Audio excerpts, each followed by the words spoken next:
Assalamualaikum warahmatullahi wabarakatuh. Perkenalkan, nama saya Rafli Febrio dari Prodi Ilmu Pemerintahan dari angkatan 2022 dengan NIM 1032 Di sini saya akan menganalisis film tentang Republik Twitter.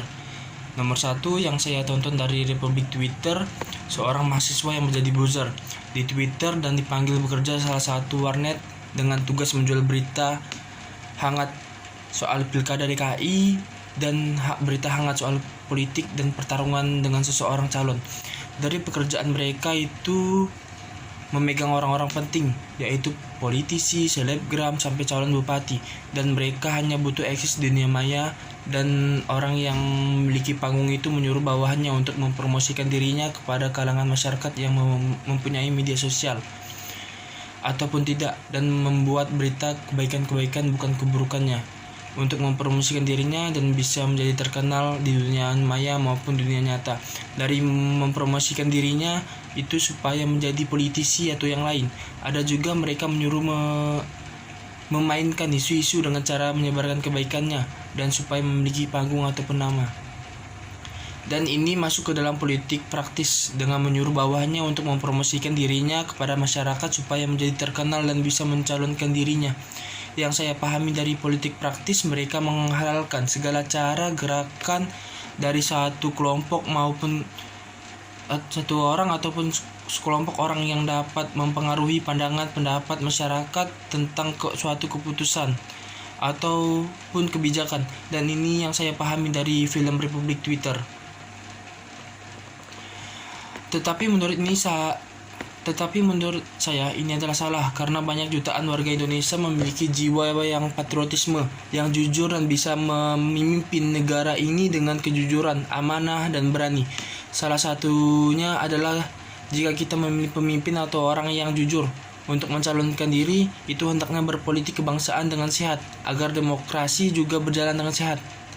Dan banyak peristiwa politik dari jaringan internet, salah satunya akun Twitter dan media sosial, menjadi ruang yang paling bebas untuk melakukan kampanye hitam, propaganda. Para pengguna media sosial perlu melakukan cek terhadap isu-isu media sosial, dan tak jarang juga konten media sosial memparah polarisasi dan perpecahan. Nomor 2, Apakah kisah pada film ini benar-benar terjadi di kehidupan kita? Kalau menurut saya, iya. Dari film Republik Twitter banyak yang saya ambil contohnya. Salah satu contohnya, mereka melakukan segala cara supaya mengangkat nama dengan cara mempromosikan dirinya kepada kalangan masyarakat yang mempunyai media sosial ataupun tidak, dan membuat berita-berita kebaikan untuk mempromosikan dirinya untuk memiliki panggung dan menjadi terkenal. Dari sini masuk ke dalam politik praktis juga. Sangat berbahaya karena menghalalkan segala cara, salah satunya strategi lawan politik. Hal ini banyak terjadi pada saat ini. Hendaknya berpolitik kebangsaan dengan sehat agar demokrasi juga berjalan sehat. Politik praktis biasanya muncul hanya pada pemilihan umum saja, karena warga negara sedang melakukan hak-hak politiknya, menyuarakan pendapat, dan penyuarahan hak-hak politik warga negara tentu tidak hanya melalui pemilu saja, tetapi warga negara bisa melakukan aspirasinya dalam forum-forum untuk melakukan fungsinya sebagai pemegang kedaulatan rakyat.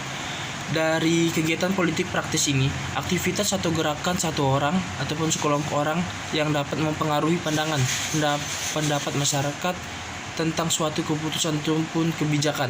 Nomor 3, silakan kemukakan pendapat Anda. Bagaimana cara menjadi mahasiswa sebagai partisipan atau pemilihan yang bijak dan cerdas menjelang kontestasi Pilpres 2022?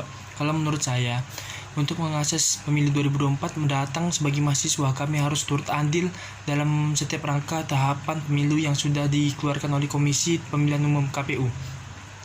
Mahasiswa harus bisa bergerak layaknya KPU maupun Bawaslu, Badan Pengawasan Pemilu, demi suksesnya atau berjalan dengan lancar pemilu. Sebagai mahasiswa, diharapkan memberikan sumbangsi dan ide kreatif agar pemilu berjalan jujur dan adil. Dan bisa juga sebagai mahasiswa harus ikut serta cara-cara efektif dan juga memberikan edukasi kepada masyarakat agar tidak salah memilih pemimpin. Dan tidak hanya edukasi saja, ada juga tentang sosialisasi pemilu adalah proses penyampaian informasi tentang tahapan dan program penyelenggaraan pemilu. Pendidikan pemilihan adalah proses penyampaian informasi kepada pemilihan untuk meningkatkan pengetahuan, pemahaman, dan kesadaran pemilih tentang pemilu. Dan kalau menurut saya lagi bahwa mahasiswa sangat berperan penting dalam proses perjalanan pemilu. Sebagai mahasiswa dikenal sebagai berpikir kritis, mahasiswa diharapkan dapat memberikan sumbangsi bagaimana pengawasan yang baik agar pemilu berjalan jujur dan adil. Mahasiswa tentu punya ide kreatif yang sangat dibutuhkan dan itu harus dikeluarkan, dan ide kreatifnya supaya berguna untuk masyarakat sekitar oleh penyelenggaraan pemilu. Oleh sebab itu, butuh peran mahasiswa dalam menyukseskan pemilu melalui pengawasan partisipatif dan ada juga pengawasan partisipatif. Merupakan wadah kolaborasi tentang antara penyenggahan dan pengawasan selama berjalannya pemilu. Sekian dari saya, Raffi Febrio. Terima kasih. Assalamualaikum warahmatullahi wabarakatuh.